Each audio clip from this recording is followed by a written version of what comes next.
मकर राशी 12 ते 18 जानेवारी 2026 साप्ताहिक राशीफल। मकर राशी जानेवारीमध्ये या आठवड्यात गजकेसरी राजयोग प्रभावी राहील। चंद्र धनु राशीत प्रवेश करेल आणि गुरु राशीशी समसप्तक बनवेल, ज्यामुळे गजकेसरी योग निर्माण होईल। मकर संक्रांतीच्या निमित्ताने या ग्रहांच्या युतीमुळे मकर राशीला सौभाग्य मिळेल अशी अपेक्षा आहे। चला तर मग जाणून घेऊया मकर राशीसाठी नवीन आठवडा कसा असेल। मकर राशी हा आठवडा तुमच्यासाठी सौम्यता, शहाणपणा आणि प्रगतीने भरलेला असेल। या आठवड्यात व्यावसायिकांनाही वाढ आणि नवीन यश मिळेल। दीर्घकाळापासून प्रलंबित असलेली कामे पूर्ण होऊ शकतात। तुम्हाला तुमच्या काही जुन्या सवयी सोडून देण्याचा सल्ला दिला जातो, अन्यथा तुमचे नुकसान होऊ शकते। आज तुमच्या आर्थिक परिस्थितीबद्दल अनुभवी व्यक्तीचा सल्ला घेण्याचा प्रयत्न करा। 15 जानेवारी नंतर सूर्य तुमच्या राशीत भ्रमण करेल, ज्यामुळे तुमचे जीवन आनंदी होईल। शनी सध्या 3ऱ्या घरात आहे। मंगळ आणि गुरु प्रत्येक कामात प्रगती करतील। गुरु आणि सूर्य हा विद्यार्थ्यांसाठी अनुकूल आहेत। या आठवड्यात तुमच्या आत्मविश्वासात वाढ होईल। हा आठवडा व्यावसायिकांसाठी लक्षणीय नफा देईल। भागीदारीतील कामातून चांगला नफा मिळू शकतो आणि आर्थिक लाभ होण्याची शक्यता आहे। या आठवड्यात कोणतीही गुंतवणूक न करणे उचित आहे। जर तुम्ही तसे करण्याचा निर्णय घेतला तर तज्ज्ञांचा सल्ला घ्या। तुमच्या पालकांच्या आरोग्याची तुम्हाला चिंता वाटू शकते आणि तुम्हाला तुमच्या मुलांसह डॉक्टरांकडे जावे लागू शकते। हा आठवडा तुमच्यासाठी शुभ आणि सौभाग्य घेऊन येईल। जर तुम्ही दीर्घकाळापासून करिअरसाठी प्रयत्नशील असाल तर या आठवड्यात तुमच्या इच्छा पूर्ण होऊ शकतात। आठवड्याच्या पहिल्या 6 माहीत तुम्हाला सर्व प्रकारच्या चिंतांपासून मुक्तता मिळेल। नोकरी करणाऱ्यांना इच्छित पदोन्नती किंवा इच्छित ठिकाणी बदलीची चांगली बातमी मिळू शकते। या आठवड्यात तुमची आर्थिक परिस्थिती मजबूत राहील। व्यवसायात तुम्हाला लक्षणीय नफा दिसून येईल। आठवड्याच्या मध्यात तुम्ही एखादा मोठा व्यवसाय करार करू शकता, ज्यामुळे तुमची बाजारपेठेतील प्रतिष्ठा वाढेल।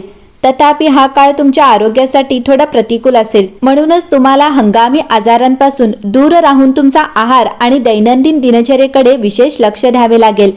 विद्यार्थ्यांसाठीही हा आठवडा अत्यंत शुभ ठरेल। ते त्यांच्या अभ्यासात खूप मग्न राहतील आणि त्यांच्या परीक्षा आणि स्पर्धांसाठी परिश्रमपूर्वक तयारी करतील। कुटुंबातील सदस्यांमध्ये प्रेम आणि सुसंवाद राहील। प्रेमजीवन अद्भुत राहील आणि वैवाहिक जीवन आनंदी राहील। 14 जानेवारीच्या रात्री सूर्य तुमच्या राशीत प्रवेश करेल। हे केवळ एक संक्रमण नाही, तर तुमच्यासाठी प्रगतीचे नवीन दरवाजे उघडेल। या आठवड्यात गेल्या काही दिवसांपासून केलेल्या तुमच्या मेहनतीचे फळ तुम्हाला मिळेल।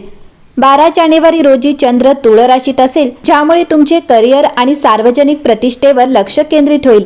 14 जानेवारी रोजी चंद्र वृश्चिक राशीत प्रवेश करेल, ज्यामुळे तुमच्या आतील भीती, असुरक्षितता आणि नियंत्रण प्रवृत्ती बाहेर येऊ शकतात। तुमच्या वाढलेल्या भावनिक बुद्धिमत्तेमुळे तुम्ही या आठवड्यात तुमच्या प्रियकराच्या भावना चांगल्या प्रकारे जाणू शकाल।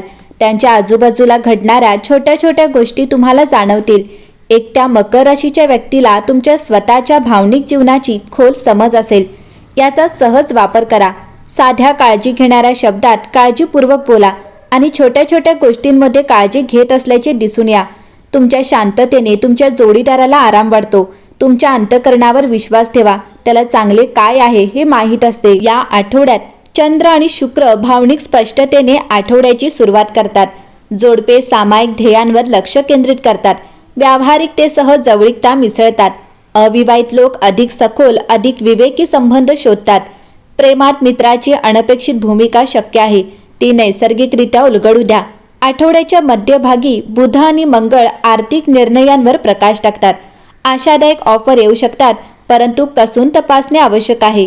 सामायिक संसाधनाबद्दल चर्चा तीव्र असू शकतात। संयमी आणि ध्येयाभिमुख राहा। स्थिरता मजबूत करण्यासाठी कर्ज परतफेड किंवा अनावश्यक खर्चांना प्राधान्य द्या। मकर राशी या आठवड्यात सौम्य शनी तुम्हाला म्हणतो की कोणत्याही अपराधाशिवाय आनंदाचा आग्रह धरा। विश्रांती घेणे किंवा आनंदी राहणे ही अशी गोष्ट नाही जी तुम्ही नेहमीच मिळवली पाहिजे। तुमच्या कर्तव्यासोबत आनंद असू द्या। मुद्दा असा आहे की तुम्ही ज्या शिस्तीने पालन करण्याचा प्रयत्न करत आहात ती तुमच्या भावनिक कल्याणाचे बीज पेरते। तुमच्या सामान्य जीवनात आनंद आणणे आवश्यक आहे, बक्षीस म्हणून नाही तर गरज म्हणून। प्रेमात हलके आणि मऊ अनुभव घ्या। जर तुम्ही नात्यात असाल तर तुमच्या भावनांबद्दल जास्त विचार करणे थांबवा आणि फक्त उपस्थित राहा आणि हसत राहा। जर एकटे असाल तर कोणत्याही ढोंगाशिवाय निरुपद्रवी भेटींचा आनंद घ्या।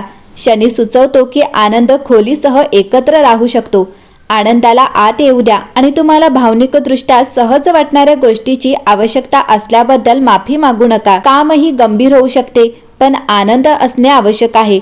शनिग्रह स्वतःमध्येही परिश्रम आणि गांभीर्याच्या अंतहीन कामगिरीसह यश जागृत करतो. तुमच्या कामाच्या ठिकाणी लहान विश्रांती, छोटे विजय आणि एक प्रकारची हलकीपणा यायला हवा. तुम्ही उत्साही असताना चांगले काम कराल. आनंदाला परवानगी दिल्याने इंजिन जळत नाही, उलट ते आतून पुन्हा जिवंत होते. पैशाच्या बाबतीत शनिग्रहाला फक्त जबाबदारीची आवश्यकता असते, बंधने नाहीत. बजेटची काळजी करू नका, कारण कधी कधी भोग आर्थिकदृष्ट्या निरोगी जीवनात संतुलन साधतात. जेव्हा तुम्ही आनंद देणाऱ्या गोष्टींवर खर्च करता तेव्हा तो अपराधीपणाचा खर्च असतो, जो दीर्घकाळात जागरूक पिढीला सकारात्मकरित्या बळकटी देतो. आरोग्याबद्दल बोलायचे झाले तर योग्य आहार हा इतका दबाव नसावा. शनिग्रह समजूतदारपणे जगून आरोग्याची काळजी घेण्याबद्दल आहे, पण अधिक हसणे हे आरोग्यासाठी तितकेच महत्त्वाचे आहे. आनंदामुळे उपचार प्रक्रिया सुरू होते. तुम्ही ज्यावर जिवंत आहात ते नाकारू नका. साधेपणाने जेव्हा आनंद तुमच्या दैनंदिन जीवनाचा भाग बनतो तेव्हा उपचार अधिक मजबूत होतात. एकंदरीत पाहता मकर राशीसाठी हा आठवडा उत्तम असेल.